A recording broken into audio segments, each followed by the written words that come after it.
नमस्कार दोस्तों, आज हम एक ऐसी कहानी लेकर आए हैं जो हमें ईमानदारी और सच्चाई का महत्व सिखाती है।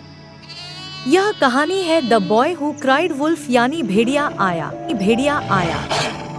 तो चलिए बिना देर किए कहानी शुरू करते हैं। किसी समय की बात है, एक गांव में एक नटखट लड़का रहता था। उसका काम था गांव के पास हरी भरी पहाड़ियों पर जाकर भेड़ों की देखभाल करना। लेकिन वह लड़का जल्दी ही अपने काम से ऊब गया।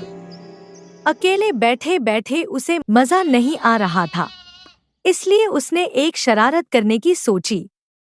एक दिन उसने जोर से चिल्लाना शुरू किया, बचाओ बचाओ, भेड़िया आया, भेड़िया आया। उसकी आवाज सुनकर गांव के लोग घबरा गए और लाठी डंडे लेकर दौड़ते हुए पहाड़ी पर पहुंच गए। लेकिन वहां पहुंचकर उन्होंने देखा कि कोई भेड़िया नहीं था। लड़का जोर जोर से हंसने लगा।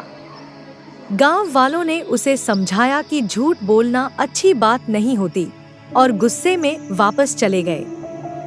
लेकिन उस लड़के को मजा आ रहा था। अगले दिन उसने फिर वही चाल चली, बचाओ बचाओ, भेड़िया आया। गांव वाले फिर दौड़े दौड़े आए, लेकिन इस बार भी भेड़िया नहीं था।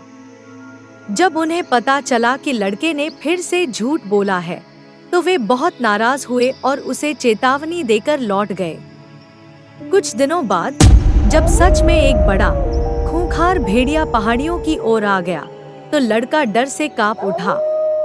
उसने पूरी ताकत से चिल्लाया, बचाओ, भेड़िया आया।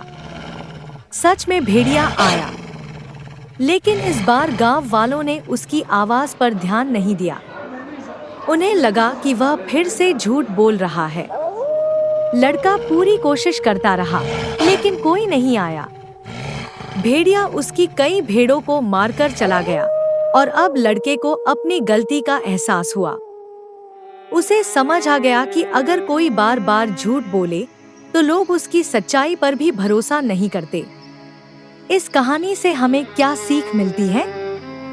हमें यह सीख मिलती है कि झूठ बोलने की आदत बुरी होती है।